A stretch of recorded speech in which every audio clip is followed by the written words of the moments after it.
It's about, because I love working with playwrights and because I really think playwrights are an often forgotten member of the team, I was really interested in trying to bring more playwrights into the fold. And because we really don't have the opportunity to present that many new works on stage, and because there's such a huge number of plays out there whose voices are really interesting and worth listening to, but may not really be completely finished, we came up, Michael and I chatted about coming up with a program that would really allow us to explore and bring work into the fold at a completely different stage of development, so that, and to provide other artists with entry to the Asolo. Even though we can't afford another production, we can develop relationships with people and provide them with things that they need at this moment. We're not looking at plays that are necessarily finished. We're looking at plays that actually need to take the next step. We're looking at plays that playwrights really want to work on, and have really said, this is the one I want to work on, not that one. This is the one I want to pay attention to, not that one. And looking for voices that interest us, that sometimes we really don't have we're not going to have the opportunity to do on the main stage. In the process of development, the playwright and I have actually always remained alert to issues that need to be examined, ideas that aren't working, issues that need to actually be explored in full production, issues that can actually be clarified in full production, or that sometimes a production can help the playwright overcome without having the playwright having to rewrite. If you do it enough, you can really be very objective in the developmental process about what's on the paper, what needs to be developed, and what can actually be solved in full production.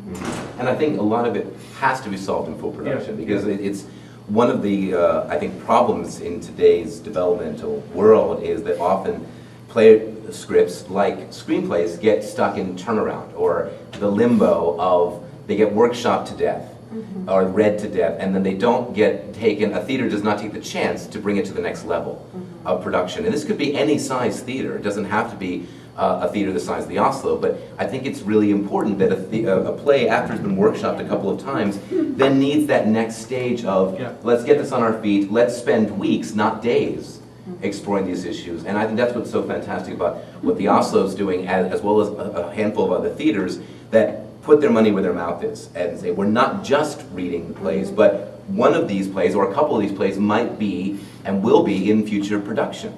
Because then you're able, not only is that exciting for, I think, the audience, we remember it when, we saw it when it was just in embryo, and now we're seeing it fleshed out, but also it's important for the play and the playwright to have that next stage and to see what the problems and the challenges are in that later stage, because you can't, it's not meant to be stuck in a reading process, and there are some plays that are ripe for that next stage. I mean, I know Contemporary American Theater Festival that you've worked at Herendeen, the artistic director, believes very strongly in finding those scripts out there that often have reached a point where they are at that breaking point that I'm talking about, that they're ready for a production, and he sort of scopes around the country to say that, okay, he's seen a lot of readings, is that now I'm ready to take that to the next level and see what happens then. But I think that's really important for theaters to do that. Absolutely. What actors are required to do, ideally, or asked to do in a workshop scenario or a reading workshop, is very different than what they would be asked for if they came in to put a play on its feet in production.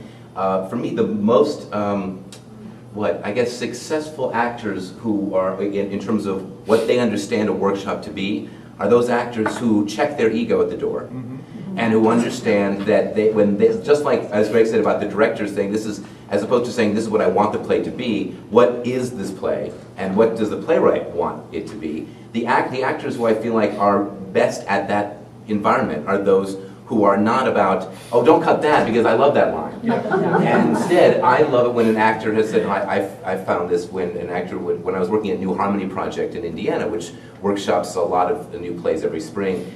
And when I was working there a few years ago, a couple of actors, and all it takes are the first couple of brave actors to say to a playwright, you know, I don't know if you feel you need this, I kind of feel like I already said this 2 pages ago. Right. Is this like a double beat? Is this, do I feel like I'm repeating myself? And the playwright said, yeah, actually, you're right.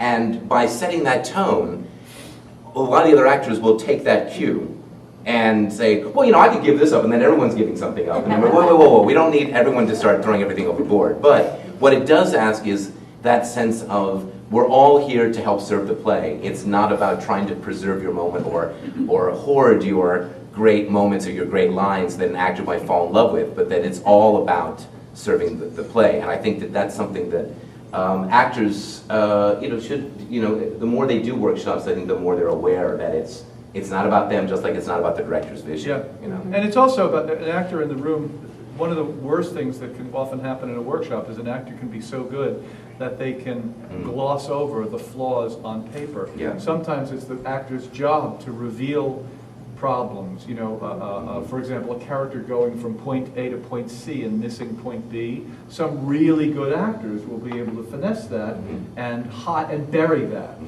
But sometimes it's the actor's job to just commit to what's on paper and let the playwright hear, oh, there's a big chunk missing there that I have to work with. And in performance, no matter how good the actor is, this chunk, this idea is missing, and I need to develop that.